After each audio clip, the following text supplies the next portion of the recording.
are about to enter a new world, and you will never view entertainment in the same way again. This is Popcorn Theology.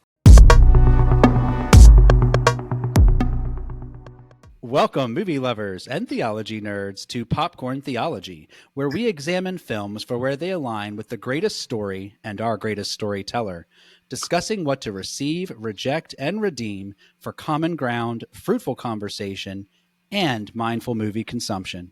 I'm Richard. And I'm David. And I got to say, Richard, it's great to hear you say that intro again. Although it's a bit longer than last time. It's a little bit longer than last time. I mean, I guess you guys just felt like you wanted to, add to what was already perfect for some reason. I don't know why, and but that's good. That's good. I like that. Yeah, that you should see what they did with the outro line. Goodness man, gracious. well, I'm excited. I'm excited for that. It's gonna be good. Yeah, Miles wrote it, so it's like a paragraph. Nice. No, I'm just kidding. Nice citations. Yeah. Research. Fantastic. And so Richard, welcome back. And what are we doing this week? So this week we are taking a look back over a decade of Popcorn Theology. A whole that's crazy, dude. That's nuts. I will say, Richard, how does it feel for your baby to be turning 10 years old? Yes, it is. Yes. It feels It feels good. It feels really good.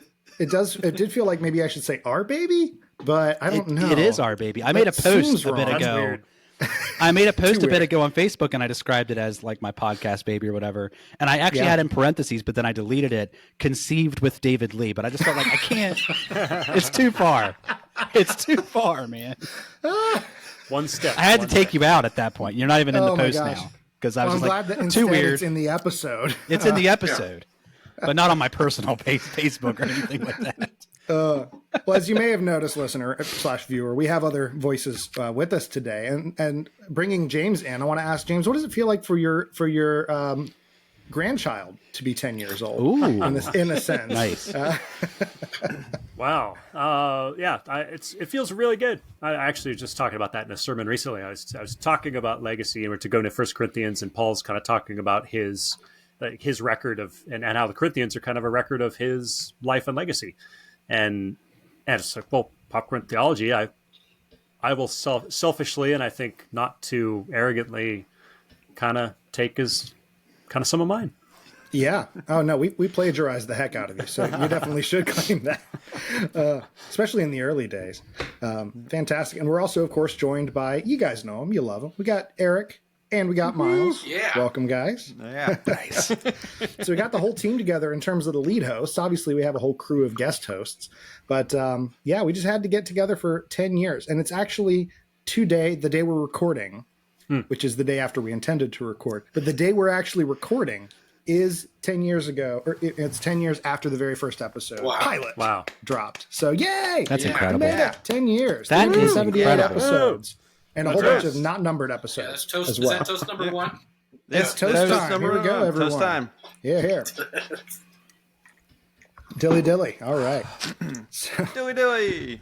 So yeah, for this episode, we're obviously not reviewing a particular movie or TV show, but instead we're taking a bit of a look back over the last. We're reviewing ourselves. Decade. Yeah, we're talking about ourselves. Our favorite. What to receive, reject, and redeem. Who to receive. Someone from this episode will be rejected. No. Voted off the podcast. Oh, sorry. Man. Wow. That was really fast. Right in the middle of my Daredevil arc, too. Yeah. That was quick. No one makes it through. Fantastic. Well, obviously there's so much we could talk about for the last 10 years, but I thought it might be fun to start by looking back at what even happened in 2015. What was the world like back then? Wait, David, there were hoverboards, and Marty McFly was there. Yeah. The glasses, all that stuff. Man, I will say that was a very disappointing year for that reason alone. Yeah. And all the hoverboard hoaxes. I know, fantastic. they can't go on water unless you have power. Right. Yeah. You got to pedal along. Yeah, of course we all know that. But that's one thing that I love about this podcast is that we found people who love Jesus and are also disappointed in 2015. Yes. That's why we the started Back to the it, Future really. has not come true the way we thought. It's this wonderful Venn diagram. So what was good and what was bad in 2015? Wait a minute. There had to be something good. Something good happened. Well, we started the podcast, I would say. That was pretty good, Richard. There you go. It was a really good one. A lot of stuff happened that year in terms of movies and TV. I'm always curious, what could you buy with a nickel back then? I mean, that was so long ago, Grandpa. How much was a candy bar? So I looked up some prices. A gallon of gas was $2.54. A dozen eggs was $2.47. Insane. Just like, and gallon of milk is $3.40. It's actually really similar to today. This is a pretty boring comparison. Well done. But the eggs, though. Well done. Eggs, man. Eggs. The egg price sounds good. Yes. I was about to say, I did actually get gas for $2.54 about a month ago down here in Whoa. Fredericksburg. So yeah, Wow. Shelly. Yeah, it's not on back the West up to Coast. $3 now. Well, in the land of the Suckers. free, Sic semper tyrannis, right? Yep, absolutely. I listened. Yeah. That's right. Guys, check out our Daredevil series that Eric has been leading the helm on that. So, but in terms of movies that came out in 2015, I mean, were there any real standouts to you guys? I mean, I'll throw this out there. If you look at the pilot, sort of the image on the website, Richard, I remember you chose that picture because I think you just Googled a picture of a pilot, right? Well, I remember the trailer for Force Awakens coming out, and at that time I knew very little. So I really just thought I was showing a picture of just a pilot and had no idea it was like a recurring character or anything like that. Of course, it's Poe Dameron. Wait a minute. Did Force Awakens came out at Christmas 14, though, didn't it? Most of its play it played through 15. I think you're right. I think it was 2014. No. It awakened When I- just No. before. When I made that December image, I had 2015. no idea who No, that it pilot was was. the next. It was 2015. All right. Because I- Hey, We there you go. have the internet. Yeah. Well, a funny thing about I've got my memory. We don't need the internet, David. We were just talking about your memory earlier, but anyway. Oh no. Moving My on. wife and I actually just rewatched Age of Ultron and Ant-Man. So we actually are, as we're working our way back through the MCU, we're actually in 2015 right now. So That's sweet. Very good. Yeah. That was a good time. 2014 was probably almost peak MCU, but 15 was still really solid. peak 2014, the nadir of all comic book stuff ever. That's the apex in cinema. Yeah. Look at all like The not Winter just Marvel. Soldier, Like you right? look at everything. Yeah. And Yeah. This is Next like Days it's- of Future Past. Yeah. Yes, Yeah. that's a great one. it's almost like in the Matrix when they said, humanity peaked in 1999. It's like, I mean, maybe, but maybe 2014. Well, I don't know. That's probably the rival year for some of the best movies ever. I would argue that 1999 might have been the best year of movies in my lifetime. That was a good one. Probably so. Yeah. Yeah. Like Devil's Advocate, But The 2014, Matrix. 2015 though gave us Daredevil, Yes. Yes. Yes. the A lot of- single best Marvel thing ever done ever. What's Ever. very fun Agreed. about that time that you started this podcast is I started dating my wife 3 weeks after you started the podcast. I didn't even know that you were doing it. Ooh. But yeah. Yeah, you discovered us a bit later, right? Yep, I think I was looking up The Force Awakens, I think, or following the cinema guy there. I can't remember, but it was a while after that I found the podcast and went back. But You're talking about episode 25, the best episode ever. No. yeah, well, there was that drought there because when Mars Hill went down, the digital presence, I also couldn't access film and theology, and I What are you gonna was do? like this guy running around going, "You guys don't understand that your faith and movies can intersect," and I felt like just totally alone. Like, Oh man. I was in seminary and I would be bringing up movies and talking about the themes. And a lot of people thought, "Oh, your Miles is so innovative." No, I'm copying these other guys. Fantastic. Yeah, I think no, I agree. What's been fantastic about this show is just how we're spanning 3 different time zones and 4 different states at this point. Well, What is it? 1, 2, 2 3, continents, 4, if you include 5 states. Yeah. And 2 Yeah. continents. Yeah, if you count Rory, who's not here right now. But yeah, and so we're dealing with people across an enormous distance. And there's a tremendous like-mindedness and like-heartedness that is found in this community. Not just in our lead hosts, our guest hosts, but also in our listeners. And so for those cornheads, I'm still trying to make it happen. For the cornheads who have stuck with us this far, thank you. Yeah, this absolutely would not we be lose Patreons every time that you say that. every time. Stop trying to make cornheads happen. It's never going to happen. Every time a cornhead rings something from the Patreon Springs. Fantastic. But yeah, as far as other movies in 2015, I mean, I kind of forgot Jurassic World came out that same year. So that was a sort of resurgence for a lot of Yeah. franchises. And then you know. Oh, The Marchin. The Marchin, that was great. Yeah. That was another we good covered one. that Yeah. one? You guys probably did. That was a big No, one. we did not. I remember us talking about it, but I don't know if we ever got around to it back then. That would have been kind of a fun theme month to hit up 2015 movies. Maybe we can still do that later this year, in honor of the 10th anniversary. Hit up any ones that we missed. We could skip The Revenant, as far as I'm concerned. But We did do Mad Max Fury Road, of course. Right? wait, did we? Did we? I think I know we did Pretty Furiosa. sure. I don't think I ever did. No. That would have you're been right. We never did. Oh, we have to make Okay, good it on sounds that like we there. should do a theme month. Yeah. I'm officially announcing that live. You're right. When we did Furiosa, I remembered I lamented that we had never done Fury Road. So that's a redo. There you go.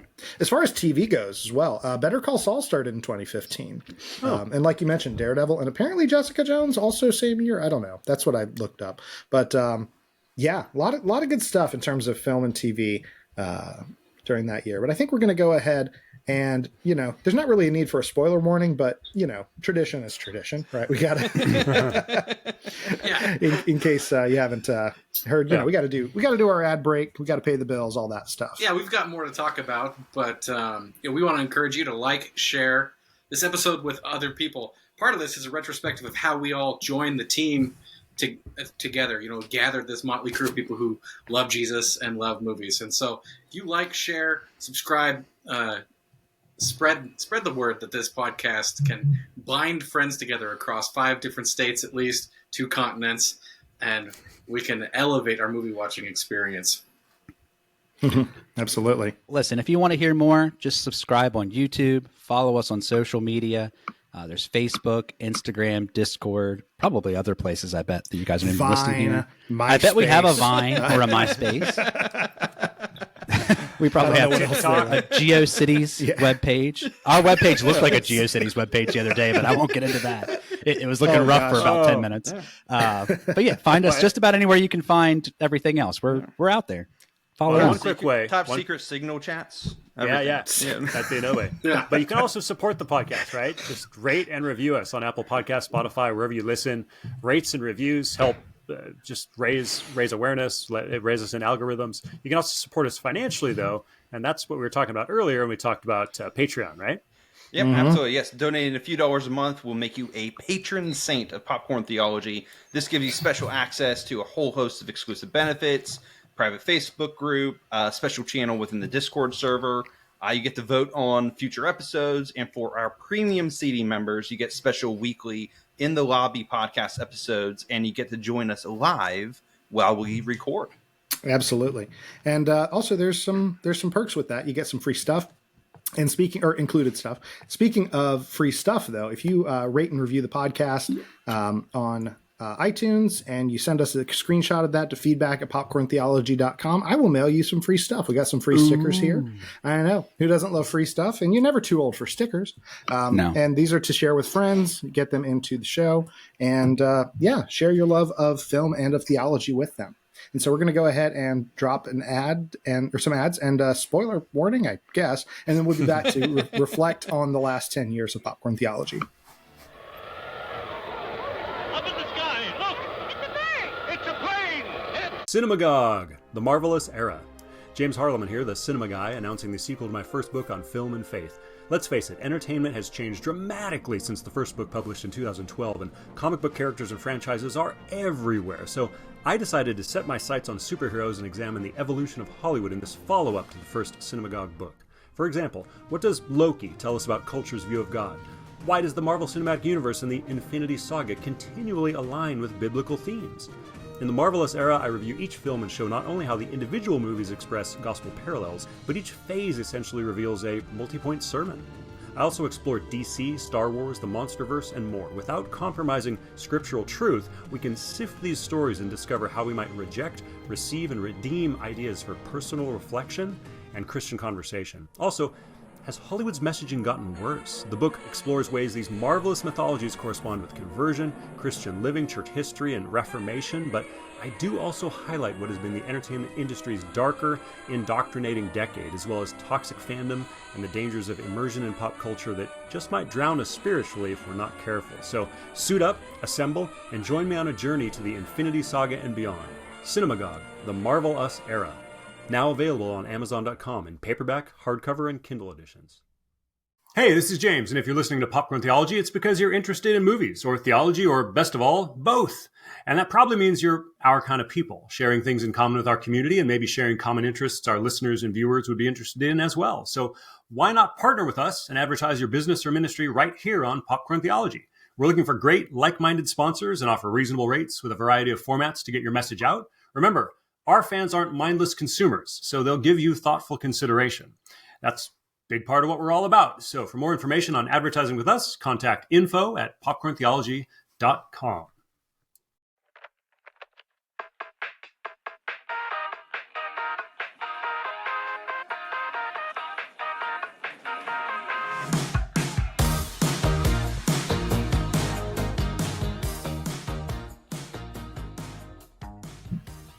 And we're back. So we kind of want to just jump right into this with the first question for the OGs here is, so why don't you tell us a little bit about like how this all got started? Why did you guys want to do a podcast? Richard? So, like, how far back are we going? Because the beginning of the story goes, I was like 19 years old, stocking shelves at a grocery store, and came across Mars Hill Church, and was binging all of Mark Driscoll's sermons, for better or worse, a little bit of both, and came across Bit of both, and came across James's film and theology content, which was amazing at the time. And I think I was already kind of thinking a little bit like that. Like, I would have conversations with my sister and with some friends and things that we'd watch a movie and be like, man, that reminded of this or that. But there was no. We can say that. You say you made me, I made you. How childish can we get? At the same time, you did, because I don't think I would have thought that other people thought about things that way or as deeply as all of that. Like, it was very surface level. It was like, okay, wow, like there's people doing this on a deeper level, and like having let's watch the movie and then have an hour-long conversation about what we just watched type of content out there. And so that's I helped bring you out of the cinematic closet, is what you're saying. Yes. You helped us unplug from the veil. There you go. Right. But you know what it really did, He's the did Morpheus, for me yeah. was James's Very pale film and Morpheus. theology on Talladega Nights. Because he did Batman Begins, I think was the first one I went to. I love Batman. I mean, you could tell. I was like, yeah, clearly it's in that. But when he did Talladega Nights, which by now is kind of obvious because of the sweet 8-pound, 6-ounce baby Jesus scene. But that was like, oh, this is everywhere. And it was just like light bulb moment. That was... Yeah. Mm. Yeah, absolutely. So that's a kernel that gets planted way back then, and life takes a whole bunch of turns and all of that. And then, what was it? Was it 2014 when we met, David? We met in 2014. So yeah, then I entered the scene. 2014, my wife and I moved from South Dakota out to West Virginia, and we end up in a house in Martinsburg, and we start going to a church that met in a nearby movie theater. I'm sure that was Providence as well. And I met a guy there, and he said, "Hey, you should get involved in the community groups. There's one on your road, in your neighborhood." And it turns out, like right across the parking lot in the townhouse community was this guy, Richard. And we're like, okay, well, let's go over there. And so we joined for a, with all love to everyone that was in that group, a very chaotic community group. There was just a lot of kids, a lot of people, just all over the place. But and so Richard and I got to know each other from that, not only as church, people went to church together, but as literal neighbors as well. Yep. And I seem to recall maybe we had trouble running, because you were running the show in that community group, I believe. And I probably didn't make that easy because we kept getting sidetracked, right? We did. And part of it was because that community group, listen, I'm not a community group leader. And I learned that. I learned that. Well, it's a good thing you were for like a month or two there. Yeah, it was a good 6 months, but like a month or two that were good. And that wasn't for me. But it was chaos. It was difficult I learned that's not my niche. But we met through that, and I met some other awesome people through that too. I don't want to say anything. It was all me. That was why it was not great. So I'm just kidding. He was too quick to agree with that. I don't know. But we met through that, and then, like you said, we kind of kept sidebarring on things in a way that probably wasn't healthy, because it would be like before and after, and we were talking about all kinds of different things. But I think we eventually, I don't know, were you listening to podcasts at the time a good bit as well, or was that just I don't me? think I listened. You were big into podcasts. Very much. I had never listened listening to a a lot. single podcast before Wow. we started a podcast. Nice. Yeah, natural choice, right? That's how Mark Driscoll planted a church, baby. What could go wrong? So, who came up with the title Popcorn Theology?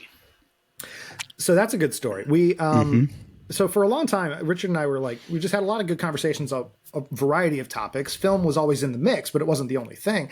And so we thought, oh, we should start a podcast. We're brilliant, and Yes. our conversations The are world interesting. needs to hear this. Everyone needs to hear us. Absolutely. Blah blah blah at each other. And so we talked about different titles and different topics. And initially, I think, or at least one thought I had was, oh, we'll talk about everything. We'll Yep. cover all of this stuff. And I got to tell you, I could not be more glad we did not do that because nobody cares about people who cover everything, aimless, no direction. Unless you're already independently like famous or you know, something like that, then you can do that. But we couldn't do that. And if I remember at the time, I had been talking with Les Landfear of the Reformed Pubcast, and I think he was one of the ones that suggested that to me. Like, I know you wanted, but unless you already have a big audience, you can't really. You need a niche of some kind. I'm like, do we though? We're so good. And he's like, you need a niche of some kind. Like, you've kind of reiterated it really nicely. He's like, no, you're not. He's sitting there falling asleep on the phone. No, just kidding. But yeah, Les actually played a major role in this. He did in the beginning. The title, I want to say Richard actually came up with the title. But, I think I did. I think that's my memory of it, but I don't remember how. It just, we landed on the idea of doing film and theology, and then it was like, well, what do we call it? What's the Cinemagog is taken, so like the best name was taken. Like, what are we going to call this spell thing? or pronounce for half the people. I Yeah. don't know about the brilliance of cinema. You have to you cite can't Homer with say it. saxophone Yeah. to try to explain it. It's not. I've given a few copies of Cinemagog away as gifts, and I usually have to spend a minute or two telling them what it means. Once you get it, you get it. Yeah. You give it I've to had him, that they're exact like, conversation. Shalom, I guess. Yeah. Yeah. No, because I remember we had a couple other titles that we talked about. I think one of the things we were going to call it was Under the Sun. If I I remember think we right. still own that domain, so if anyone think really we wants did. it, Wow. That'll be $400. I think we still own Under the Suncast. Yeah, I think. that was one of the things we were going to. Oh, because we're going to talk about everything under the sun. And I still maintain that's a good name for the right part. Like, I agree. When we're all actually famous, yes. outside of this, we should all do that. sounds good. We'll come back together in this spot Year 10 20. years from now. Nice. Yeah, 10 years from today, we'll be here under the sun. Yeah. there you go. But we ended up going the direction of popcorn theology as the title, and also I will say, if I remember right, Les Landfear came up with the design. So if in case you're wondering He where did. He the is logo came from, he I actually came up just with that. asked him for advice about it. Like, do you know someone that could do something like that, or do you know like a resource I could go to? I've got a little bit of skill with these things, but not a lot. Like, but something that might walk me along. AI wasn't big then. I could probably get something made with AI now that would look halfway all right. But he messaged me back, and I'll never forget. Les sends me a message back that's that image, our logo, and he says something like this, and I'm like, something like that, something about like that would be good. There you go. And I remember one of the perfect. first questions I asked you guys about is, who's that British gal that you know to do the She's not intro? British. She's not British. She's not even Welsh or Irish. Yeah. So I actually don't remember her name. Richard, So, do you? at that day, and I don't know. It is Amy. I don't know if either of them still listen to the podcast or whatnot. They were involved in the original Facebook group, which we can probably talk about that at some point today. Pour one out for Moment of I know, silence. right? our Yeah, we'll do homie. it. Yeah. But we did. I came up with the script for it, and my thought was we're going to have like the movie trailer voice in a world where I can't even do it, so I had to like outsource that. And a whole bunch of people sent in some actually really good auditions for it. We may have even We should used an dig those up alternate if we once or could find twice. them. That would be fun. To I remember like, just- Zeb Carpenter's yeah. another one that sent one in, and his sound. He has a deep voice, anyways, and it was pretty good. But Josh Murray, he went to our church with his wife at the time, and they also, I guess, listened to the show, or they were at least in the group. And he wanted to try his hand at it, and he did pretty good. But he said, "Hey, I also had my wife give it a shot. I don't think she even knew it was recording, but she just wanted to try it out herself and try something different." And he just sent that along too. And I remember I came back, I was like, "No offense to Nice. you, but can you ask? We're going with Like, I need you to admit to her you recorded this, and then ask if we can use it." Yeah, I remember because Nice. we listened to all of them and we narrowed it down to like 2 or 3, and Yes. they were all in a world. Yes. And then there was hers, and we were just like, I know this is not what we were going for. I but think it I worked. still have them all. That might be fun to put out there one day. Like Yeah. the alternate I wonder take. if she's going to get upset like legally with us. One day we're going to owe her a lot of money. Yeah. Yeah. 378 accounts at this we cut point. the length of it down quite a bit. Yeah. For sure. Well, speaking of But, length, did you guys think this podcast would last a decade? I gotta be honest, I don't think I was thinking anywhere near that far ahead. No. Just trying to survive the week usually is my thing. But what's kind of funny about that is how much we've outlasted. Not to Yeah. brag or anything like that, but we were part of the Reformed Pubcast Network and the Reformed Pub what? Network, I guess. Right, exactly. Exactly. There's a podcast. I think the group is still going strong. The group still exists. It's still a hot mess. I still check in every once in a while. It is what it is. Like I love a lot of the guys in there, Hey. but it's a mess in there. The greatest thing the Reform Pub ever did was I became a listener of you guys very early on because of it. Because you were able to post into it.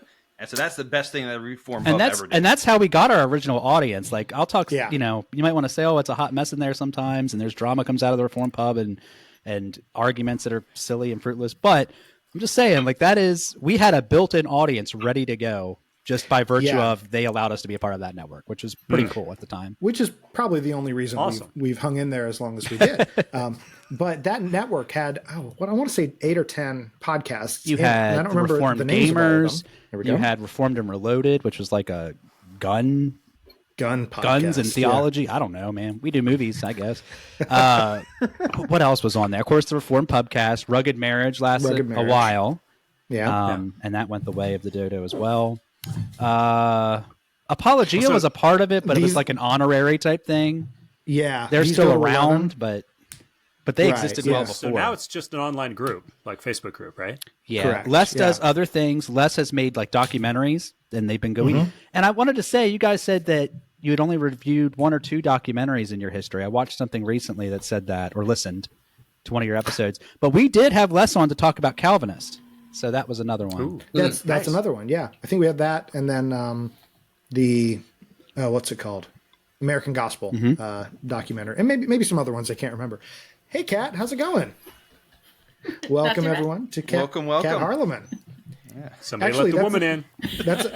That's perfect time for us to kind of maybe transition a bit to discussing how James became part of Yeah. the show, because that was pretty early on. I want to say episode 12 or something, maybe. I can't recall. 25.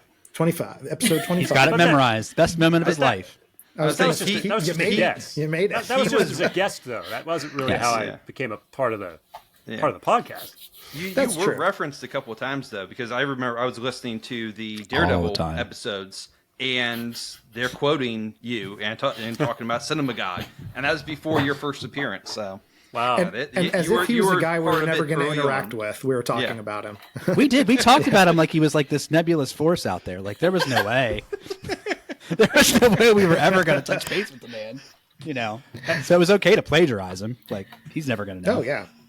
Now, how I got actually involved as a host, I want to borrow from Michelle Pfeiffer. I want to say, it's a blur, not complete amnesia.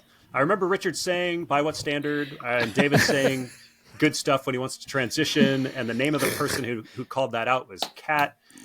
She's a guest host now, but everything else, kind of a blur.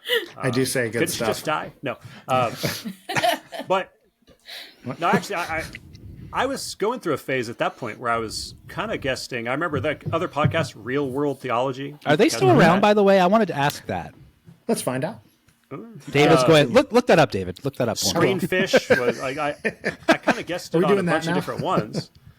And how was it? Did you reach out to me, Richard? How did I'm it sure it first- probably was because we did have Yeah. some previous interaction. I act like you were this nebulous force out there, but I had already interacted with you prior to that's meeting true. David. I reached out because I wanted to get your book in bulk for a film and theology group I was doing for church, and that only lasted for about a year. But I did get that. Like you sent a whole bunch of copies of your book. You signed them. It was really cool in a shoebox that you must have found in your closet. It was excellent. It was all that. I think I Amazon still deliveries. I think I still have that shoebox. I might go look for that after we get done recording. Was it a shoebox for like these jet black like boots with spikes on them or It something? probably like was. That? I would imagine it was. And so I already had that point of contact, and I believe I just went back to that email chain. I can look at that too, and just reply. Let me just ask him. He's probably going to ignore this, but let me just try to see if he'd talk with us. Oh no, I'll talk to anybody. So, but I thought I was special. Well, but I'm not sure how many. Just anybody. How many places? Clearly, anybody. Yeah. I kind of did one-offs on a bunch of podcasts around that time, Yep. but this one stood out. Oh, that's so sweet. And also, I did look it up, and again, not to brag or anything, but we outlasted real world theology too. So this is turning into a diss track. We need to be careful. Well, so I remember when I was a kid, there was another Popcorn Theologies type podcast. It's dead now. That's for Batman. That was one Batman Returns reference. Yeah. Yeah. No, the other one I think the last holdout besides us in the Reformed Podcast Network was Reformed Gamers, and I think they closed up shop like a couple months ago. I don't know if the podcast still exists. I know they closed their group down a couple years ago. Oh, okay. So Maybe it was a little longer ago. I don't know if the podcast kept going. I haven't paid attention that closely, but no, it was 3 years in. I believe it was Sweeney Todd, if I remember correctly. I think you're right. Oh yeah. In 2018, that David asked if I would come in and lend a hand because somebody was going on a break. And they're like, I'm your friend too, Mr. Harleman. And so, so that's a memorable episode because one, love Sweeney Todd, love kind of coming on. I was just going to be a guest host while Richard dealt with, I believe, a new child, a new addition to the family. Yep. Yeah, number 5. That was Kylo. Right. I thought so. Yeah. That was Kylo James, actually. Aww. I wasn't sure we were saying names, but I also forgot it. So. Full disclosure there. He's got a lot of kids. Hey, how's your kid Tesla doing? I don't know.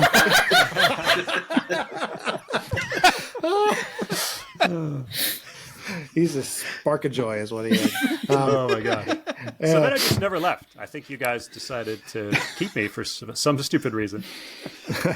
No, we decided to kind of bar the door and not let you out. It was also true.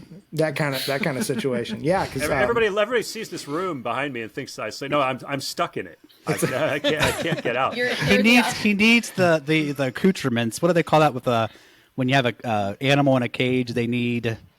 There's a word for it. It's going to come to me later. I'm thinking all of my creature comforts. All my creature comforts. I'm thinking this is like the cell in Shawshank Redemption, right? Where he's got his little trinkets and all that stuff. You just are really good at painting and sculpting. Behind the Starscream poster, I'm digging my hole out.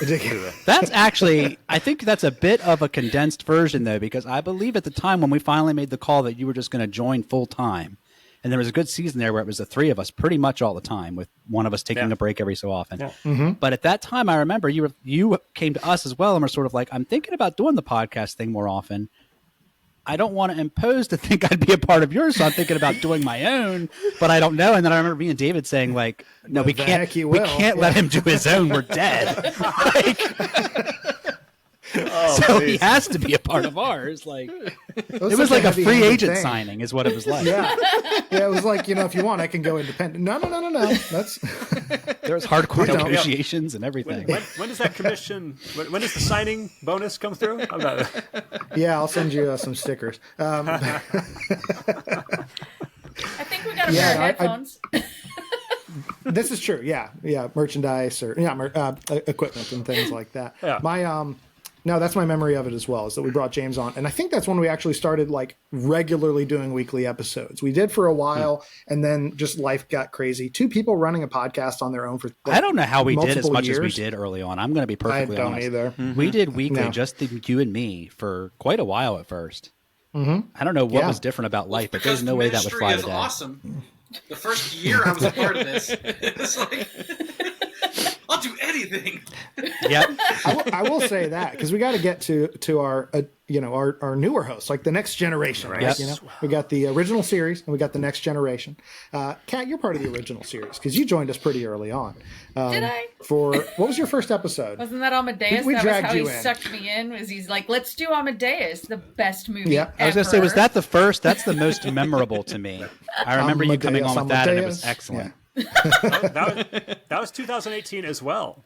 Wow. So it was a twofer. That's what I was I going to say. I think Even that's, I didn't realize that. I think that's how he suckered me. And he's like, you get to talk about your favorite movie, you get to talk about all that, and I was like, okay. And then Where else are you So going to you get reel to him talk in. for an hour and a half about Amadeus? Good. It was have some you fun. been to my Yeah. house? I'll talk to anybody about Amadeus. And she goes and she bars the door again. Pretty much. And another thing. James, blink twice. No, the problem is then he starts going Amadeus. So, No. There you go. Fantastic. No, I think that was, see, that's another thing I say when we transition. But I'm aware. I'm self-aware. But yeah, and so we continued that for a while. And once James joined, we were really able to maintain weekly episodes, I think, for quite some time as a result of that, which is why we're at 10 years and 378 episodes instead of, what you might expect us to be at. But then I want to say Miles joined. Do you remember what your first episode was, Miles? Well, that's a good question. So it was basically a pandemic project of mine to try to weasel my way onto the podcast. He dug his way in. Yeah. No, I graduated seminary, and really my outlet was trying to feed you guys notes.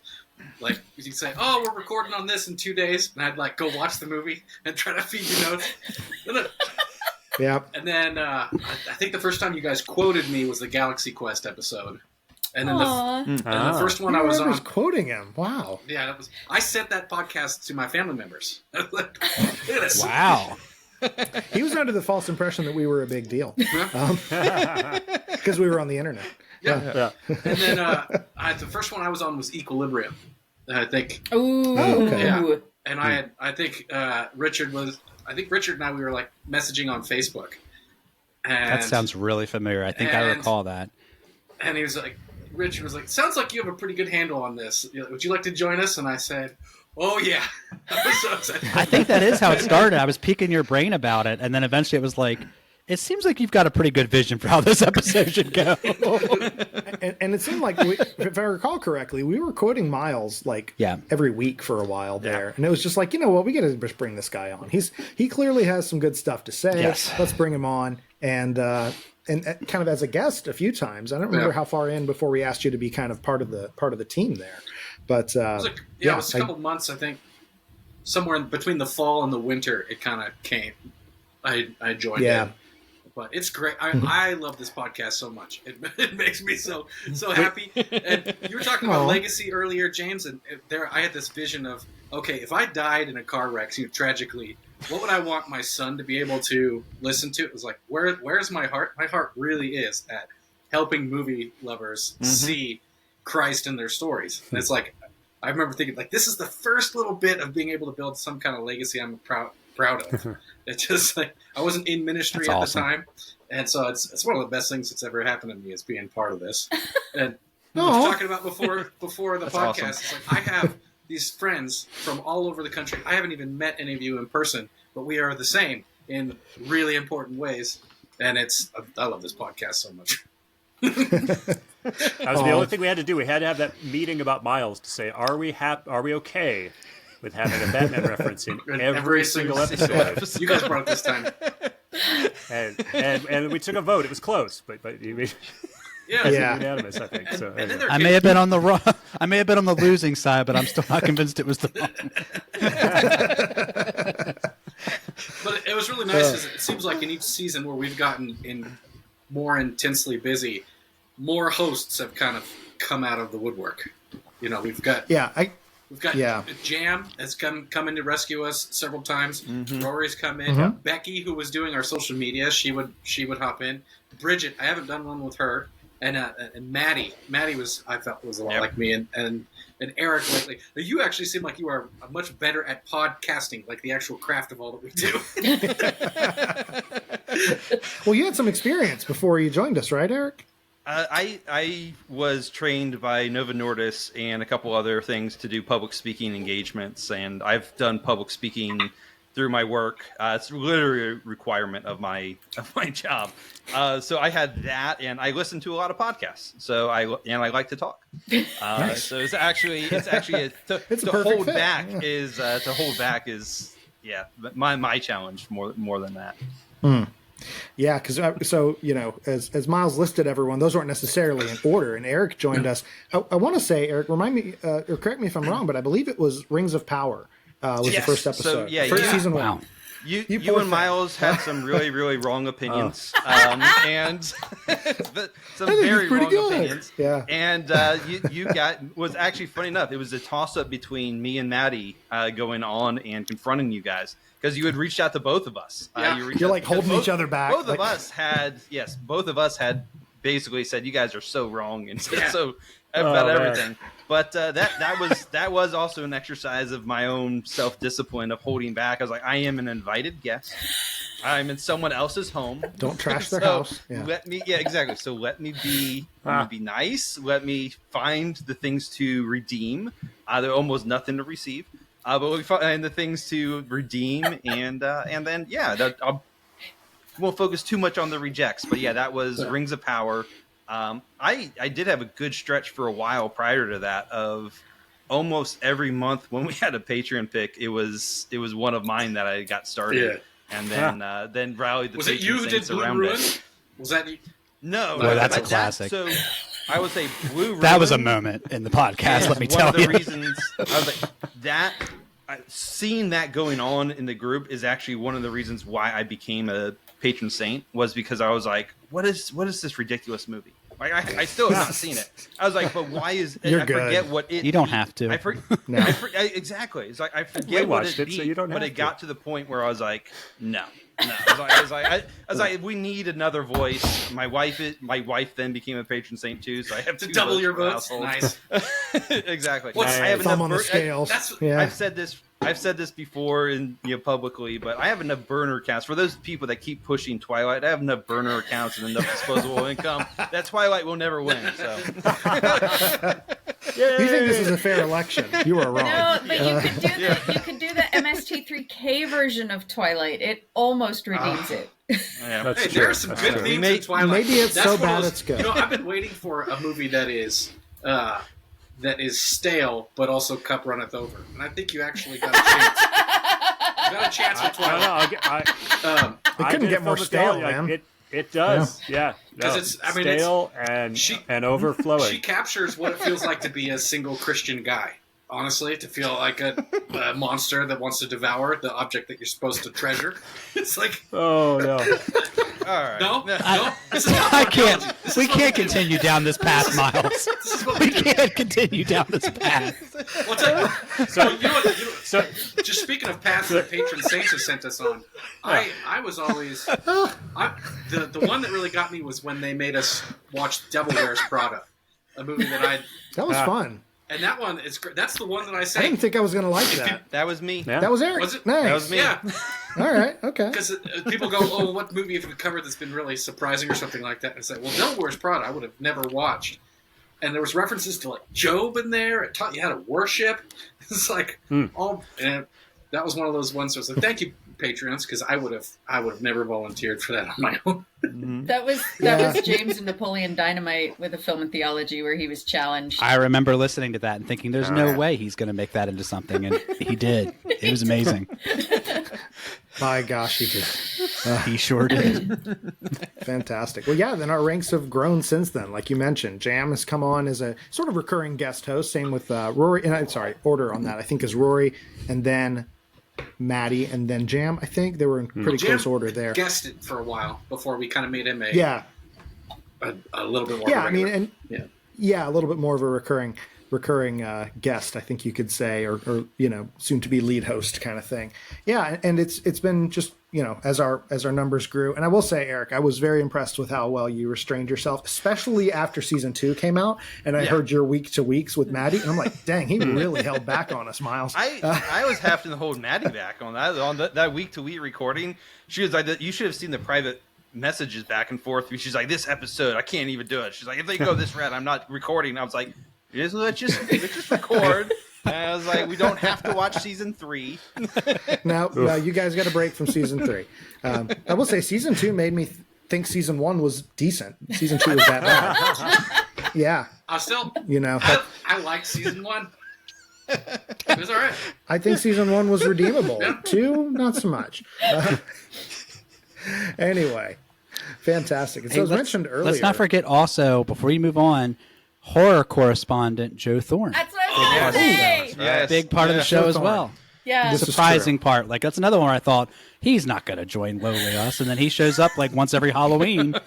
Started with The Witch, and he's just gone on ever since. Michael Myers Joe just pops He in rises from the time. grave every time. Yeah. Anytime I call him up. And he's like, And he's our most famous. he's the only other one who'll do a horror with me. Yeah. For pity's sakes. Well, I joined you guys for Lost Boys, and I remember we did our ad break, and Joe, it's almost like as the famous one, he's like smoking a cigar, and he goes, "Listen, everyone, this is a good podcast. Give your dollar." Yeah. He almost sounds like a mob boss. Yeah. Oh yeah. They're going to make you, you're not going to Which regret is honestly, it. Kind of thing. that's why it does stand out. When I got Joe Thorne to come on and do one of my top 10 favorite films of all time, The Thing, that was a landmark for me.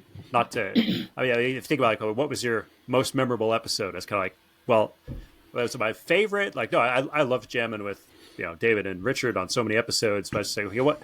When he said when memorable kind of came up in our notes, like start thinking about that. I was like, The Thing, just because we got Joe and I got to do one of my favorite films, and we just jammed on. He's got a lot of my honorable mentions too, because two that come to my mind, I don't know if they're my most memorable or favorite, but they're up there.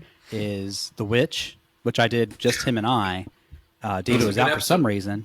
And then I was out for a lot and he of got reasons. blasted for that. There were blog articles about how he liked dark things and was a terrible pastor and all kinds of stuff. Wow. But then he volunteered the movie that I had never seen, which was Frailty, and that turned out to be a very good episode as well. That was very good. I actually really appreciated that movie. Wait a minute. I just realized I'm wrong. Oh. Totally wrong. That never happens. The Thing was James and we got David to watch The Thing. I was going to say, I was definitely on it. I couldn't remember if Joe And was. Kat. I remember watching The Thing. Yeah. And that was very good. James made me watch some horror.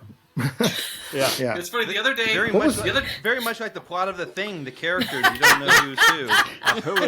Who goes there? the other day I saw this article online where it said there's these people trapped in Antarctica, and one of their crew members is becoming violent and insane. And it was like this serious article, and all of the comments were like, "Send Kurt Russell," or like images of him with the flamethrower. It's all it was.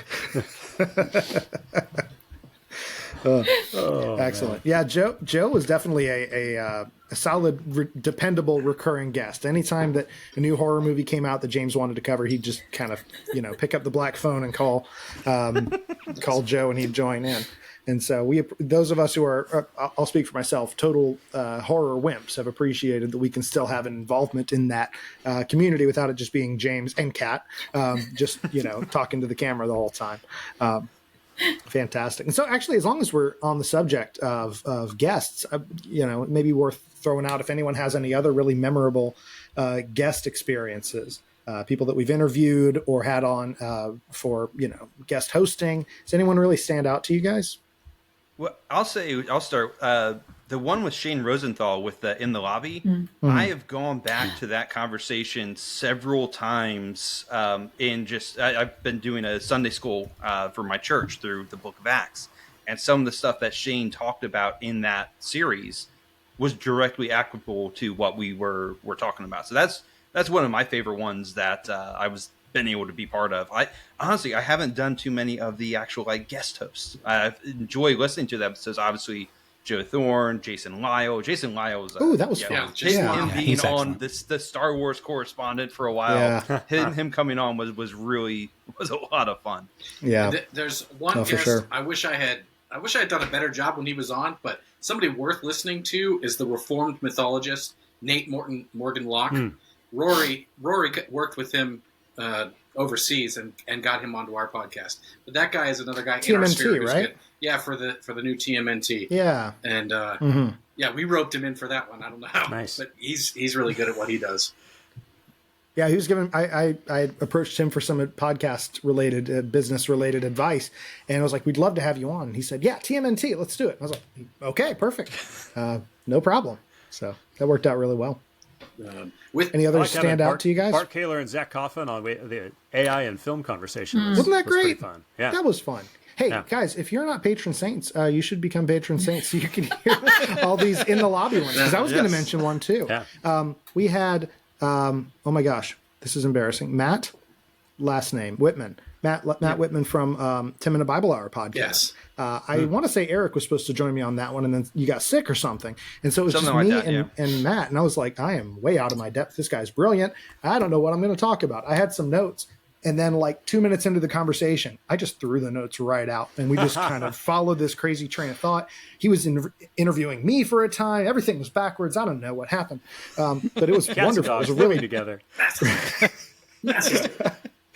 it was a great great discussion there, and it followed just kind of whichever way the wind blows on that. And so looking forward to having more great guests on the In the Lobby series.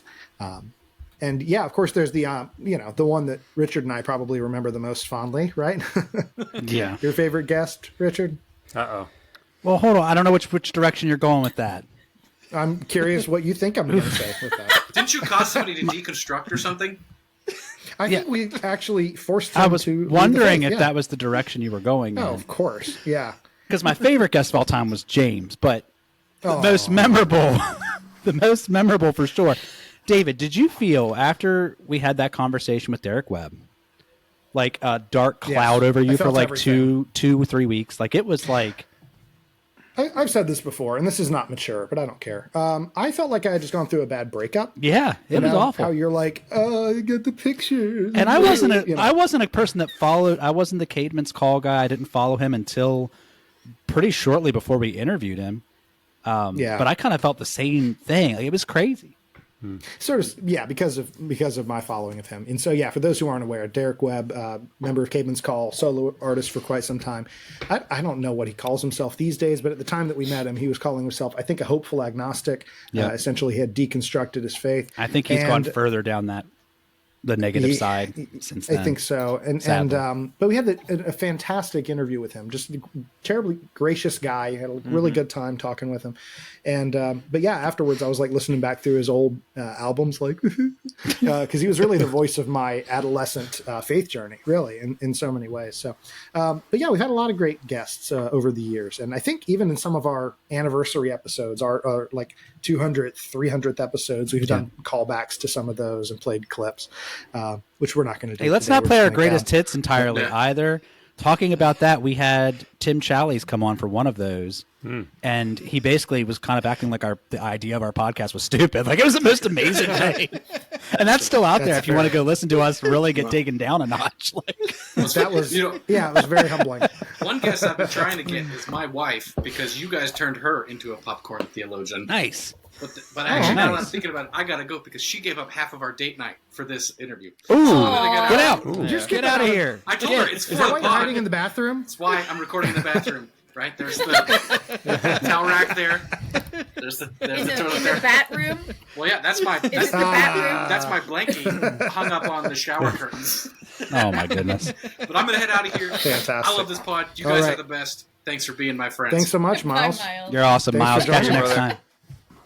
Yeah, this is going to be one of those pop-in kind of episodes, for sure. I think that, like you said, there's so many great guests that we've had over the years. I'm trying to remember. Oh gosh, why can't I think of his name? Who do we have on for Braveheart?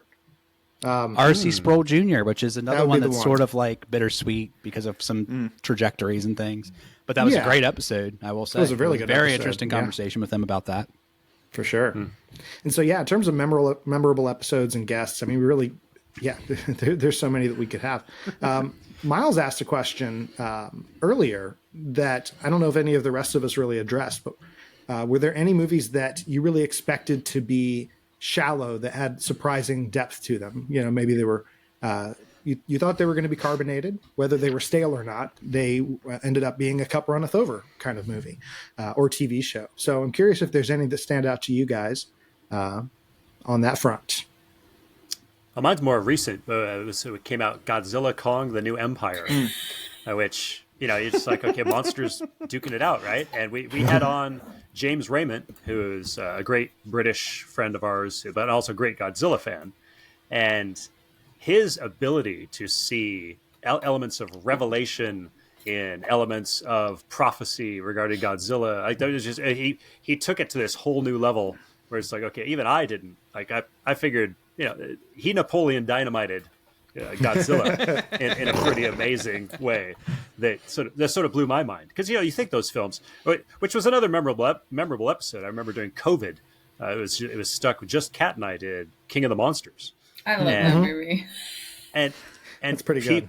People think that those films they're just kaiju wrestling, and it's like, no, there's actually a lot embedded in some of those, which is funny. Like Napoleon Dynamite, or like just a goofy monster movie. Like there's some amazing cup runneth over stuff in there. So Inside Out 2. I'm going with Godzilla. Inside Out 2. Inside Out 2 surprised me. I was shocked by how good that movie was, and all of the ways that they kind of expanded the idea, but didn't lose themselves in too many ideas. And I thought they did a really, really great job of walking that fine line of kind of some of the themes of becoming a teenager, but also that idea of anxiety and yet fear has a place, but it doesn't. Like I was really, really impressed with Inside Out 2. Yeah, that was a great one. I remember. So first of all, I'm going to shout out there to my family. So my brother Nate joined us for Inside Out, and then Inside Out 2, and his daughter joined us for both. She was like 4 or 5 in the first one, and then she was like I guess 13 or 14 in the next one. Nice. And so that was a blast to just have them both on. And Nate's been a long time listener and supporter, and so love you, bro. But anyway, enough of that. The other thing that I thought was brilliant about Inside Out 2 was how closely it captured anxiety, right? I mean, it was tremendously like, oh my gosh. Like I was watching the night before we recorded, the night before I watched it, Inside Out 2, I was watching Inside Out 1, and unrelated to the movie, maybe, I ended up having like kind of an anxiety attack. And then the next day I'm like, I know this is about anxiety, but whatever. And then I'm watching it at the theater and I'm like, yeah. So James and I kept doing this like at each other while we were watching it. Because he'd give me the like, does that seem familiar to you? And I'd be like, that's exactly what it's like. They nailed it. Oh, so fantastic. Two for me that were actually very, very interesting, where I did not expect them to be as carbonated as they were. Maybe not cup runneth over, but as carbonated as they were. One was The Naked Gun, when Miles and I covered that. That was like, there were so many interesting things you could pull out of that one. And it was just a fun episode. It's a hilarious movie. But it was surprisingly deep on the themes. And the other one was one that David and I covered recently, which was Ocean's 11. That one surprised me on the themes. I was like, that's really, really good. But on the reverse, and I just want to say this because I always like to dig on it, we have covered several animes for people, and people want us to cover more animes. One that I actually had really high expectations for and came in lower was My Neighbor Totoro. I do not understand the love that movie gets. Shots fired. Even had Rory on it with me, trying to get me to come on board. But I was like, it's not that I don't get it. It's just I just don't get the hype. It's a great kids movie, but not what people have been telling me how great it is for the last 20 years. The hype was so much. There's so much hype. Yeah. Fair enough. Damn, that's the opposite end where I went in really like, this is going to be fantastic. It's going to be run over. Under. Yeah. I was like, oh, ew. Yeah. So, Richard, anything stand out to you? Yeah. So I think for me, having watched and will listen to religiously James's content back in the early days. Like, he covered Napoleon Dynamite, he covered Office Space and things. I'm like, okay, well, clearly you shouldn't be surprised, because just about anything could have something really, really, really important to talk about. So for me, it's harder when we were doing the podcast. There were times I'd be surprised, but not that surprised, because I was like, I've been taught to find this everywhere. Like, it is what it is. But going back, and I actually watched this yesterday with my wife because she had never seen it. And what made me think of it was actually, I was looking at some of these notes that were being drawn up for this episode, and that question came to mind. Pitch Black. And, back then, I was the sort of person that would have looked at like a Vin Diesel action flick with monsters in the dark, and like, this just sounds like just people just want to see him fight some aliens and stuff. Like, no, it's like got a whole salvation arc and like direct parallels to like all sorts of things, So back then I saw that a lot of times. In more recent memory, there's been a few that have surprised me just because I watched them frequently and didn't catch it. Like, I watched Karate Kid with my son for the first time a couple of years ago, and went, okay, wow, he gets injured in the foot, and then he gets healed and kind of resurrects, and then hits him in the head. And who was it that injured his foot? A serpent, Cobra Kai. Like there was a lot. I'm like, this is more than, there's something going on here. Like, what is happening? So there's stuff like that. I think I'm more surprised by the ones that I revisit sometimes, that I revisit that were before I thought as clearly about these things. But nowadays, when I watch a movie, even if it's not a great movie, this is a credit to James. James, you have taught me there's something in there. I will find something. I challenge people, like, pick up a movie. We'll find something.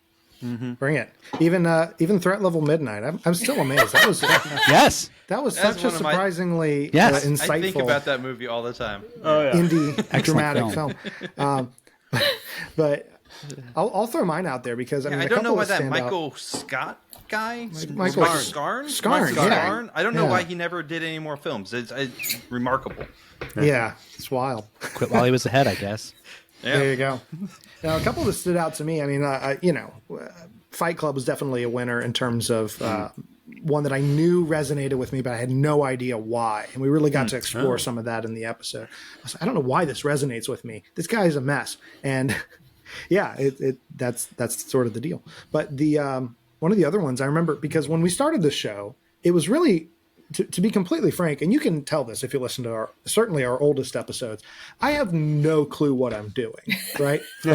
What's the line? I have no clue what I'm doing, but I know I'm doing a really good job. Or I know I'm doing it really well. And so I think, when we first started this, Richard was like, yeah, this is how you explore the themes in films, find what to receive, reject, and redeem, all of that stuff.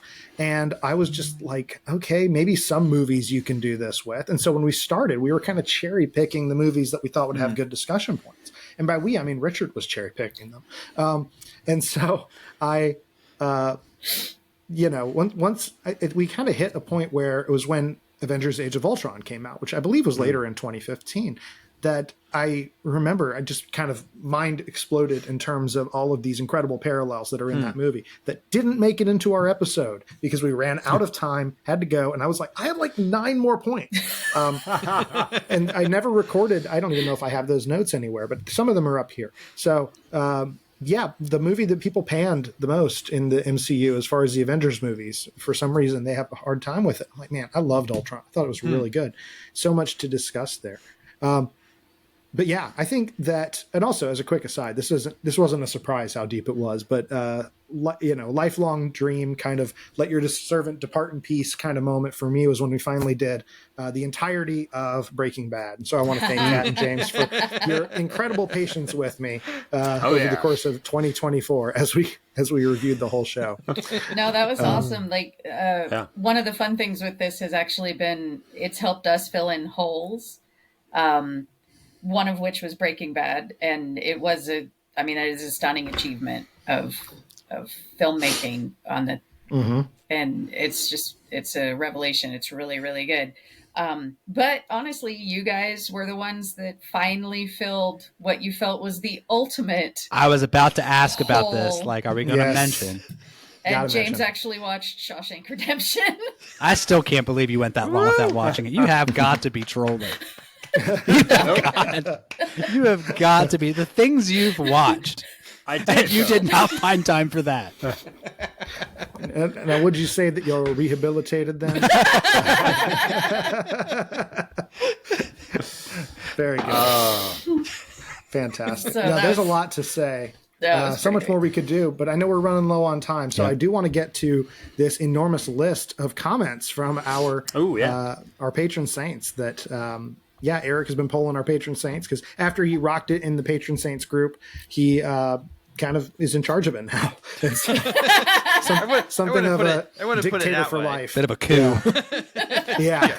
They gave me the keys, and I locked the door behind me, so no one else can get in. But There you go. But I just put it out to the patron saints across the Discord and Facebook and Patreon, just like, hey, favorite memories last 10 years. What do you got? So I won't go through. I will say we will go through all of them because they're patron saints and they're fans, but That's right. I don't have to read them all. So jump in. No, we'll I jump really in. appreciate Ben Sibley. Yes. He said there are some fun skits, which is a good nod to the skits we used to do. But James Which helping I made me. us stop doing. Yeah. That was Eric, actually. Yeah. If you missed the skits, get him. Ben Sibley, blame Eric. But he also said James helping me justify Blade Runner 2049 as one of my favorite movies might top the list. So Fantastic. right there with you, man. One of my I favorite got a movies shout of all out here time. to Becky Watkins here. She says, Yeah. I'm biased, but the first thing that comes to mind is the mini game in the D&D episode. Yeah. I think we were all part of that, or at least I don't know if Eric yeah. was. I was not. That is the highest short that Popcorn Theology has had on YouTube. Wow. It Really? is the most Wow. viewed short of every Okay. short that we Wow. have. Yep. Okay, nice.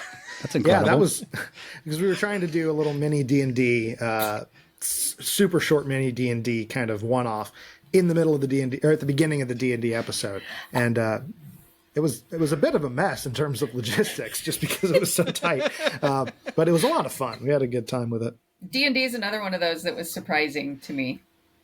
Mm-hmm. Just That the was a I have good not one. seen the movie, but listening to the podcast, because I'm one of the weird ones that I'll listen even when I have no intention of seeing the movie, is that it did surprise me, like how deep you guys went into it. I was like, oh, I thought this was going to be a crap fluff movie or whatever, but no, you guys, you actually made me want to watch it. I haven't seen it yet, but you actually made me like, oh, actually something, if I ever have time, maybe I'll actually watch that then. Nice. There you go. I think it's on Netflix now or something. Anyway, yeah, it's somewhere you can stream it. But, Thomas Thorogood from our Discord, he says, I think one of my favorite moments is James Harleman being honest about the ending of Blade Runner Director's Cut. Wow. So I think you said he's not a replicant. I remember. Right. And so you're basically saying the director is wrong and he doesn't even understand his own movie. Yes, the director. Yeah, he disagreed with the screenwriter and Harrison Ford, and he is. Yeah, he went off And on if a he wants crazy to come tangent. on here and fight us, then you know, That would actually be a let's Ridley get him Scott, on. we will fight. Yeah, let's get him on. bring it. Come on. Bring it. He's doing anything right now. Might as well do Popcorn Theology. Wow, very good. Rory Martin said the time when the host suggested one movie only for the Saints to vote. For my I gotta be honest, I'm not sure I'm reading this right, but he suggested Snowpiercer, and so I remember doing the Snowpiercer episode. I think when he's saying he was trying to suggest it to you guys, and you guys were like, "Nah, I don't know if we want to do it," and then the Saints ended up rallying around it and I doing see it what you're anyways. saying. Yeah, Yeah, It was going to happen one way or another. yeah. nice. That's Sure. that was my route. And it was a lot great. of times. Yeah, It was great. I love that the patron saints have made us watch movies that I wouldn't have, and it's like, oh man, I'm so glad they made me watch this movie. 8 out of 10. Man. and then you got enough guest hosts that if you really don't want to watch a movie, you just make us watch it. Make someone else do it. That's Absolutely. happened. Yeah, we used to not have that option, did we, Richard? We did not. It was up to us. There was a couple times where I was like, ooh, we I really didn't got to care- do this? I didn't care for that. Yeah. Okay, I guess we're doing this. Whatever. Yeah. How do you say Bridget's last name? I don't want to butcher it. Is it Freiler? Is it Freiler or Freeler? I don't say it If usually. you're German, Bridget. it's Freiler. Well, I'm German, Fraulein so it's Freiler. Freiler. Yeah. She gave a really, really awesome little paragraph. One of my favorite memories with Popcorn Theology is binging it during the pandemic. I was a little late to the whole listening to podcast game, and while I found Popcorn Theology through a rather providential Google search, I was only keeping up with new episodes until the COVID shutdown hit. That's when I started going through the backlist, catching up, and I'll never forget having that moment of dawning realization. I can't believe there are people who share my religious views and also love movies. Mm-hmm. It really was a breakthrough for me, and I'll always be grateful. Wow. Aw. That's really awesome. That is awesome. And I've gotten to do some hosting with her, and she's a fantastic addition to the team. So that's really cool. Yeah. That it's Sweet. neat to see, as James was talking about, that kind of legacy thing of like James's people who- great-grandchildren. Nice. Exactly.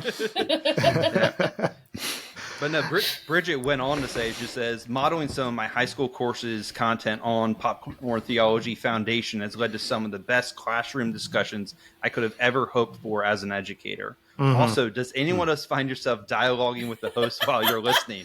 I sometimes wonder what I must look like to other people while I'm walking my dog or talking to the host while I'm listening to an episode. Just on second thought, don't answer that. I'm not actually inviting responses about what I must look like to other people. That's great. You know, early on in the show, I had a friend tell me, he was checking us out for the first time, and it was somewhere in the first 100 episodes or so. And he was checking us out, and he said, "Man, you guys have such a conversational approach that." Like he was driving and he got to his destination and he had to stop and he felt like he needed to like excuse himself. Like, excuse me, guys, I got to go take care of this thing. And I was like, that is high praise. Wow. Because there's an old meme. It's a guy sitting next to a poster with like people on it. Is like how I feel listening to podcasts. And he's like smiling, drinking his beverage next to a poster of just other people. Yeah. It's so true. Yeah, a lot of good ones here. We got this just says me. I don't know who me is. No. So next one up. Me is me. Okay. Maddie, I'll let you read yours. Who wants to read Maddie's? I can do it. Maddie. Maddie said one of my favorite memories has got to be the episode on 310 to Yuma, which is a fantastic film. I remember I had a lot of thoughts about that one in the comments on Facebook, and I remember walking while listening to the episode, and they mentioned me by name. They totally butchered it, LOL, but I was so excited that they included so many of my points on that episode. And it wasn't long afterwards that they invited me on as a guest host, which was a dream come true. Oh, Nice. Sorry we butchered your name. All right, Mandy Badusky. Listen. Adina and what is it? Adele Dazim. So one of my favorite episodes, favorite things early on is more just because of the reaction from the patron saints at the end of the day, more than actually you guys. I rallied the patron saints around the vote for the Santa Claus to beat, not just for you guys to do it, but to beat It's a Wonderful Life. And everyone was, Take that, every Jimmy Stewart. single Yeah. person I had rallied, it tied. And then it went into a death match, and it almost tied again. And we got it over the hump. And then, like a month later, you guys covered "It's a Wonderful Life" because you were, in my mind, you were so mad that you're like, we have to do this. We have to do this. I don't think I was. But, mad. I think we were just capitulating to the complainers, I think, as I remember. Well, Bridget, I posted that on Facebook, and Bridget did reply. She said, I was talking about the patron saints that was upset. So I was one of them. It's funny that you mentioned that because one of my favorite Pop Theo memories is writing the 5-page paragraph essay in support of It's a Wonderful Life. I actually almost lost a friend at church over it. Isaac Robson. I'm just joking. There are reasons to break fellowship. Yeah, I'm just saying. He was like, "What are you doing?" So the Santa Claus it's episode was immortalized great, in though. Discord. So if you go into the Discord server and just type the Santa Claus, you can find that whole long thread of me rallying the troops to defeat It's a Wonderful Life. Oh, man. I will say that was a great episode. The Santa Claus episode. That's the one I believe where Miles did his kind of deep dive on the history and mythology surrounding Santa Claus. That was a lot of fun. It's sort of classic Miles deep dive into Santa Claus. And I will say, throwing out, as long as we're on the Christmas subject, one of my great experiences on the podcast happened just a few months ago when Jam and I did our episode on Christmas movies. The goal there was to let's just talk Christmas films in general. And we had a guest host that fell through like during the call, like we lost connection with him and it wouldn't work. And so it was just he and I kind of winging it. And it was great because there are so many excellent themes that transcend, one movie that are common to Christmas films. And we really kind of plumbed the depths of that. Probably not fully, but we tried to. And then we released that one for free. So that one's not only for patron saints. So if you want to check it out and you're not too bad about listening to things out of season, then you should check out our Christmas episodes on in the lobby. So what else we got? Miles mentioned Galaxy Quest. That came up earlier. Yeah, you mentioned that. He shared a bunch of these earlier. I'm going to read this one because it's about me. Miles and David covering Tangled. That was a blast. Yes. Tangled is still one of my favorite animated movies. And, we did that whole singing intro to it. Got to check that one out for sure. He mentioned again the Devil Wears Prada, the Ship of Theseus creative intro for Zack Snyder's Justice League, which tied the previous WandaVision episode together. I remember that. Interesting. Was I on that one? Because I remember that vividly. I don't know. I feel like Maybe I was you there just for talk that. when you listen to us and you're not on the episode. I might have been watching along. the poster. It may have been. I felt like I was there. For sure. He talks about the time they had the fully female-led episode with Bridget and Maddie, who are also fans-made hosts. So that's pretty cool. And then I know that was great. The chicks all got together last month and did we forced them to do the chick flicks, which if you listen to that in the lobby episode, not a single one of them were happy about it. So. Nice. But the patriarchy won and they covered it, so it was we weren't going to do it. It's funny though, because that's actually one of my favorite soapboxes to get on in regards to popcorn theology is just all of the bad messaging that comes out of romantic comedies. And so it wasn't that hard. That was another way that James was like, come on, you want to do it. You want to do it. Vent. Good afternoon. Good afternoon. You want this, don't you?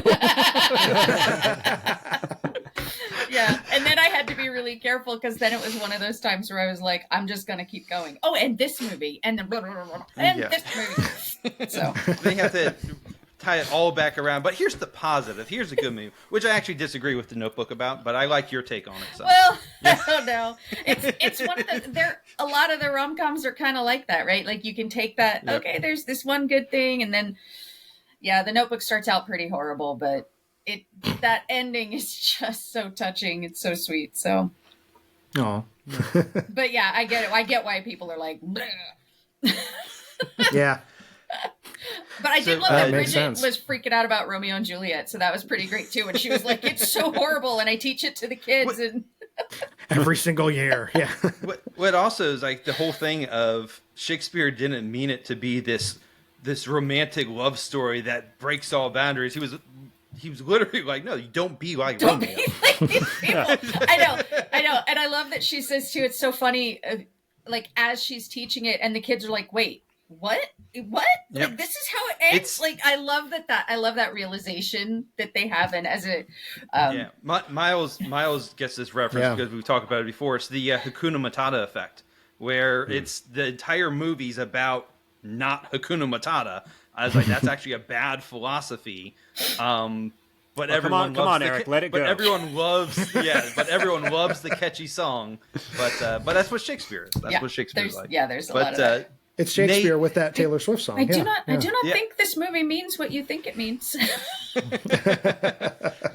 Nate, son of Lars, from Discord, he says, I've got two favorite memories. The first was listening to David and Richard go through the Lord of the Rings movie. That was mostly David. I was there. There were so many connections between the characters and the Christian life that they were finding that it made me rewatch and reread all the books. I definitely teared up a number of times just reflecting on God's great narrative and how a well-told story can reflect it in such a beautiful way. That was a blast. I will say, I think I apologized like a dozen times during the episodes because, Richard, you remember those were like at least 2 hours a piece, right? That was a problem we had there. Yeah, it was a problem. We had that problem a lot back shorter then. than the movies. Barely. Like we pushed honestly, it.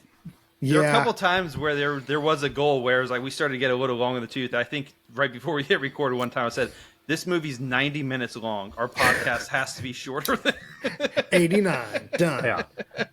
Yeah. But Nate had a second favorite memory is when I and a number of other patron saints teamed up to make the host dive into anime twice with Your Name. I hadn't seen the movie yet, but I voted and pushed for it anyway. When it actually won, I felt so guilty for voting for a movie I hadn't seen that I paused all college work that I planned to do that day to watch the movie and write up my thoughts about it. It all paid off when I listened to the episode and heard the host say that my thoughts were so good that I should have my own podcast. Wow. That honestly gave me such a confidence boost that ever since I have been endeavoring to encourage others in my own sphere of influence to see the thread of God's grand tapestry and the stories and art around them. That's awesome. I remember that. Cool. I was on that episode. great. I remember him having a lot of really good thoughts. I love that he doesn't feel guilty for pausing all of his college work for an anime. Nate. You just feel guilty for the vote thing. Yeah. Yeah, I'll allow it. I'll allow it. So I'm curious what the other anime was. The silent one? What's it called? And Silent Voice? I don't remember. Oh, yeah. We haven't done that many animes. Sorry, what were you going to say, Oh, Ken? I was just going to continue on that the adventurer is out there from the Discord thread said that he really appreciated the very old episode going through the Dark Knight and the not so old episode going through Gotta a get straight Muppet about Christmas that. Carol. The Dark Knight episode helped me think through some of the movie's themes more clearly, while the Muppet Christmas Carol was fun and thought-provoking. Richard, do you want to tell them the story about the Dark Knight? Yeah, so I'm glad we re-recorded it for you, adventurers out there, because we recorded that entire episode before we realized that our microphones had glitched out like 3 minutes in. Oh! Yeah. And The whole I really episode. felt that the original recording, David, I think you agree, was better, and that we both felt we kind of phoned in a replacement.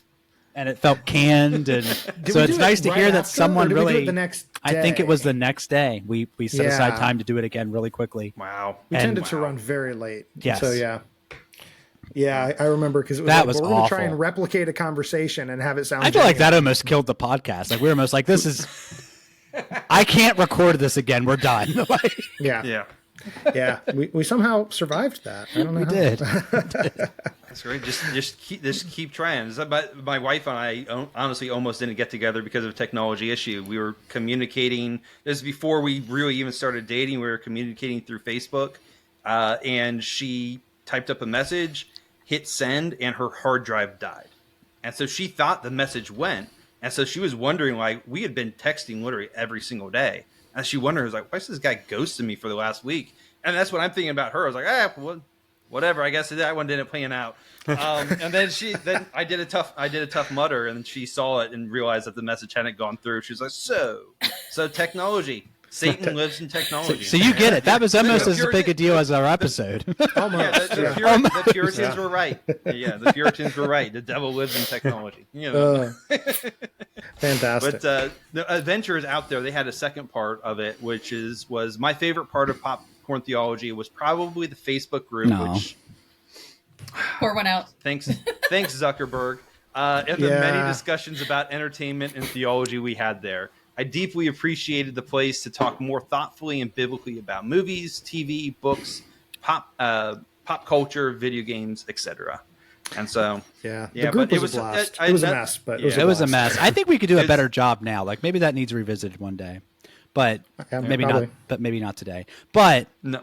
I still every But time I it's not think of this that, day. I think of Han Solo when he was getting tortured at Empire Strikes Back, and he said they didn't even ask me any questions because like there was no rhyme or reason. They wouldn't tell us why. Like it was just gone. Just gone. It's gone. Well, I think Zuck's turned over a new leaf. Maybe we're good. Maybe we could get it back. That'd be wild to Yeah. see the old conversations if they could reinstate it. Oh, Gosh, I don't know if I want to see that. It could be bad. Start There was fresh. definitely an era there where it was kind of as with the Reformed Pub. It was like, oh, there's a podcast. Yeah. Yep. The group Yeah. had its own identity for sure. And we were adjacent to it. Yeah. Yep. Amazed by Grace, also on Discord, says, I love the mix of generous criticism, theological touch points, and humorous banter / lead-ins. An episode that comes to mind is the one on Galaxy Quest, but there's so many. There's only one among them I have That's enjoyed. only one among many, yeah. But that's Yeah. only one, sorry, yeah. No, I had to piece it apart I didn't too. edit it. I didn't edit it up. But yeah, just she's saying there's a ton of them that she's benefited from. Yeah, sorry I butchered your sentence there. I should have edited it a little bit. You're good. You're good. There's one last one here by this guy. What? Does someone want to read that one? It looks really good. I don't want to take the best one. So if one of I'll you all read can it. I'll read it. Okay. It's like is that like a discount Miles Wallace? Is that Yeah. Something like that. Shots fired. Wow. Richard Falls. Falls. Waka waka. False. He's false. Folsey. Yeah. He says the best moment was having James Harleman on as a guest in the very early days. It was surreal at the time! Exclamation point. Didn't realize he'd turn into such a good friend and a much bigger part of the show. Or was that the plan all along? It was. It really was. You thought you invited me. One thing I want to We throw would back not out have there. called out to you if you had not been calling out to us. Oh wow! We invited him because he versed. Wait Yes. a minute. Okay. Yes. I can do all things right. through a verse taken out of context. Just I'm going to throw this out there because I know we got to wrap up, but I got to say Yeah. one of my highlights from the podcast was not even on the podcast. It was when Richard and I got to go meet James and Kat in person. That was awesome. That was so great. So we got to meet you guys in Charlottesville, Virginia, of all places. Yeah. We went and toured Monticello together and, hung out and just caught up. And it was really neat because for those who don't know, aside from me and Richard, and then obviously James and Kat, none of the rest of us are in the same place. We're all living in different parts of the country, never met each other. I've met Maddie and obviously Richard, James, and Kat. I think I've met the most. Oh, and Jam. I've met Jam. But the rest of us, we're kind of distant from one another. And so one of these days we're all going to get together at, San Diego Comic-Con or something like that. It's going to be a lot of fun. When you come and visit family out this way, man, remember, I live 20 minutes from your family in Fredericksburg. I was going to say, you're so close to my family that you might be that neighbor they were complaining about. nice. Probably. Yeah. It's entirely possible. So we're going to have to hit you up for sure.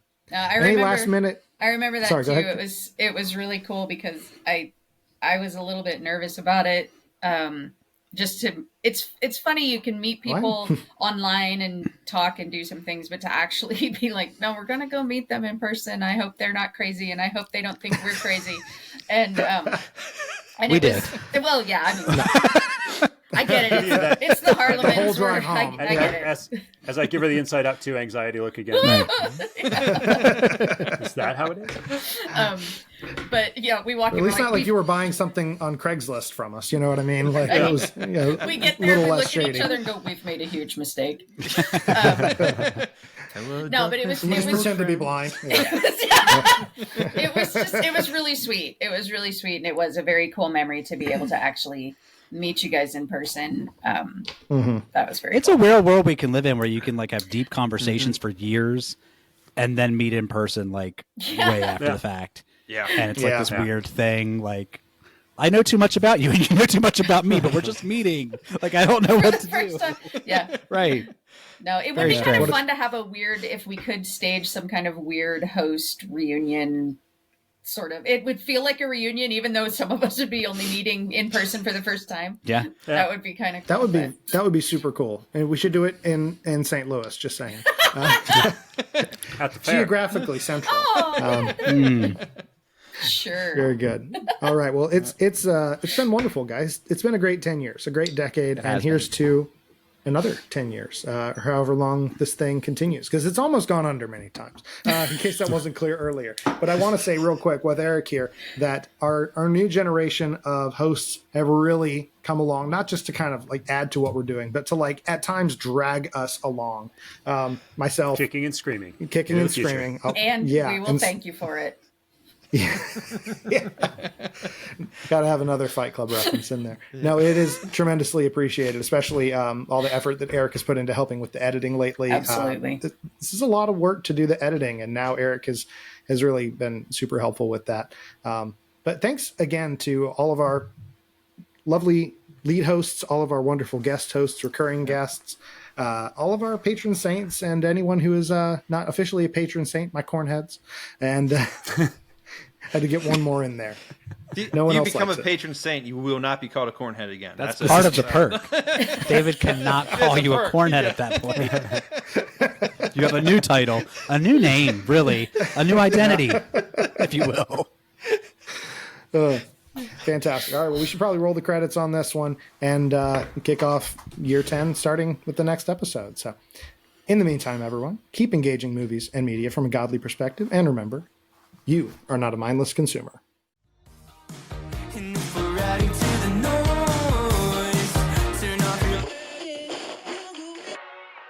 Thanks for watching this episode of Popcorn Theology. For more content, subscribe on YouTube. Follow and interact on social media to help broaden the conversation.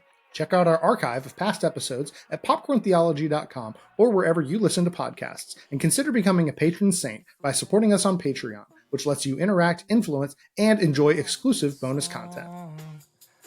If we're adding to the norm.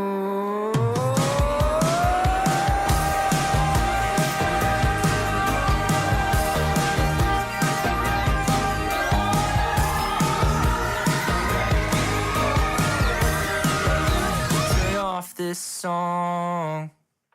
Welcome, movie lovers and theology nerds, to Popcorn Theology, where we examine film. Let me start that over. You know why that happened? He hasn't done this. I haven't. I think I did once, but you know why that happened? The window was keeping like this. not We're wide keeping enough. this. The window was not wide enough Okay. to have the whole intro. One thing that you can do is This is very like Keep Dr. it. Horrible, like, welcome to Popcorn Theology. This can be like a post Where credits we- if you like. This is I the know, with these advertisement. tiny cue cards. Yeah. All right, I'm going to start us again. I got it this Sorry. time.